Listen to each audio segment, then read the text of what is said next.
Bien, il y a deux choses. Là. La question, est-ce que c'est un joueur de location? Ça me surprendrait. On a donné énormément s'il ne re-signe pas avec le War. On en parlait avant de rentrer en onde avec Alex. Moi, je pense que les Canucks, c'est une bonne transaction. Là. Tu vas chercher Rossi, qui est un excellent joueur. Oui. Biome, qui va être, je pense, un défenseur dominant pendant plusieurs années. Un choix de premier tour. La réalité, c'est que Quinn Hughes ne voulait plus jouer pour les Canucks de Vancouver. Fait qu'à partir du moment que tu vois que ton joueur n'a aucun intérêt, c'était une distraction. Je vous dis, ça a quasiment coûté la saison, moi, des Canucks. Cette espèce de distraction-là que Quinn Hughes, l'attitude qu'il a eue, moi, il m'a vraiment pas impressionné, soit dit en passant. Indépendamment que c'est un des meilleurs défenseurs de la Ligue, l'attitude qu'il a eue, pour moi, c'est pas l'attitude d'un professionnel. Mais là, il veut-tu jouer pour le Minnesota? Parce qu'il arrêtait pas de dire qu'il voulait aller jouer avec ses frères au New Jersey.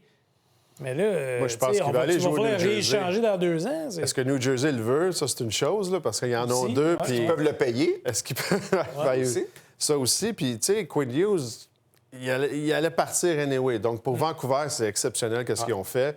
Pour Minnesota, on va savoir s'il y a un contrat. J'espère qu'il y a un contrat parce que ça va être la même situation qui s'est passée avec Caroline. Avec Tu es obligé de l'échanger pour recevoir un petit quelque chose pour. Mais, tu sais, Colorado était très chanceux. Ils ont fait un bon trade. Caroline, un petit peu moins. Tu sais, Stankoven, c'est correct, mais c'est pas top. Oui, c'est ça. Mais en même temps, écoutez, ça va être un...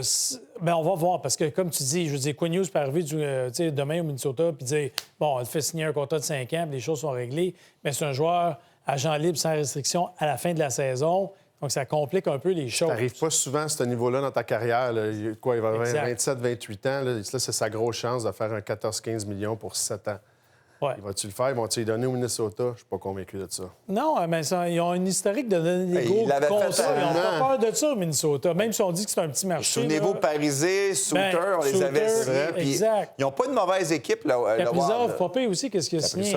Tu vis des coffres? Ça, c'est un autre affaire. Non, mais tu sais, ils ont quand même des joueurs clés. Boldy, Kaprizov sont signés à long terme. Tu as quand même une base solide. Tu as des bons gardiens. C'est une équipe qui peut faire des dommages. Là, tu ajoutes un défenseur élite, là, c'est quand même un des meilleurs dans la Ligue, là, dans le top 3 assurément. Là, tu peux toujours débattre avec Werenski. Moi, je pense que Makar il est tout seul dans sa catégorie. Okay. Ça reste que Quinn Hughes, s'il reste là, il faut qu'il reste là. Oui.